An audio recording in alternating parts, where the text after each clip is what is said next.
Viewers, ముందుగా subscribe button ని click చేయండి. ఆ తర్వాత బెల్ ఐకాన్ ని యాక్టివేట్ చేసుకోండి. దేవాలయాలకు ఎందుకు వెళ్ళాలి అని ఎవరైనా ప్రశ్నిస్తే ఇప్పుడు చెప్పబోయే సమాధానాన్ని చెప్పండి. ఇదన్నమాట ఈ వీడియో టాపిక్. ఎన్నో చారిత్రాత్మకమైన పురాతనమైన దేవాలయాలు మన దేశంలోనే కాదు ఇంకా అనేక ప్రాంతాల్లోనూ ఉన్నాయి.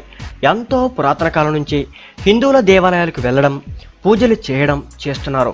ఇక ఉత్సవాలు వచ్చినప్పుడైతే భక్తుల్లో ఉండే కోలాహలం అంతా ఇంత కాదు.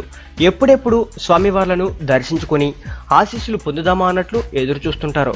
ఇక పండగల వంటివి వస్తే దేవాలయాల్లో ఉండే రద్దీ అంతా ఇంత కాదు. అయితే నిజంగా అసలు దేవాలయాలకు ఎందుకు వెళ్తారో తెలుసా? మన ఇండ్లలో కూడా దేవుళ్ళు ఉంటారు, దేవాలయాల్లోనూ ఉంటారు. అలాంటప్పుడు ఆలయాలకి ఎందుకు వెళ్ళాలి? దేవుళ్ళను ఎందుకు పూజించాలి? ఇంట్లోనే ఎందుకు పూజించకూడదు? వీటికి కారణాలే ఈ వీడియో. ఏ ఆలయంలోనైనా ముందుగా విగ్రహ ప్రతిష్ఠ జరిగాకే అందుకు అనుగుణంగా ఆలయాన్ని నిర్మాణం చేస్తారు. ఎందుకంటే విగ్రహం ప్రతిష్ఠించిన చోట పాజిటివ్ శక్తి చాలా ఉంటుంది. అది గుడి ముఖద్వారం గుండా బయటికి వెళ్తుంది. కాబట్టి గర్భగుడికి అంతటి ప్రాధాన్యం ఇస్తారు. అక్కడ ఎంతో శక్తి ఉంటుంది. నెక్స్ట్, గర్భగుడిలో చాలా శక్తి ఉండడంతో అక్కడ సాక్షాత్తు దేవుళ్ళు దేవతలు తిరుగుతారట. ఈ క్రమంలో అలాంటి పవిత్రమైన ప్రదేశంలో పాదరక్షలు వేసుకోకూడదట. అందుకే ఆలయాల్లోకి చెప్పులను అనుమతించరు. చెప్పులు వేసుకుని కూడా వెళ్ళకూడదు.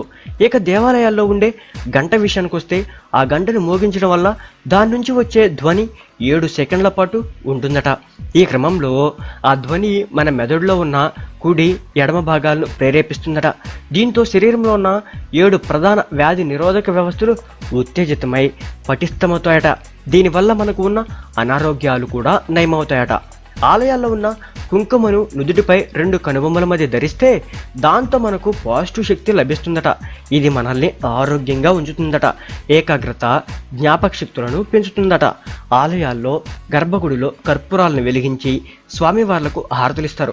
ఆ సమయంలో వచ్చే పొగను పీలిస్తే దాంతో మనకు ఎన్నో రకాల ఆరోగ్య ప్రయోజనాలు కలుగుతాయట.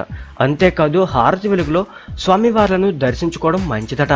హారతిని చేతితో తీసుకుని దాన్ని కళ్ళకు అద్దుకుంటే దానివల్ల కళ్ళ దగ్గర ఉండే నాడులు ఉత్తేజితమవుతాయట.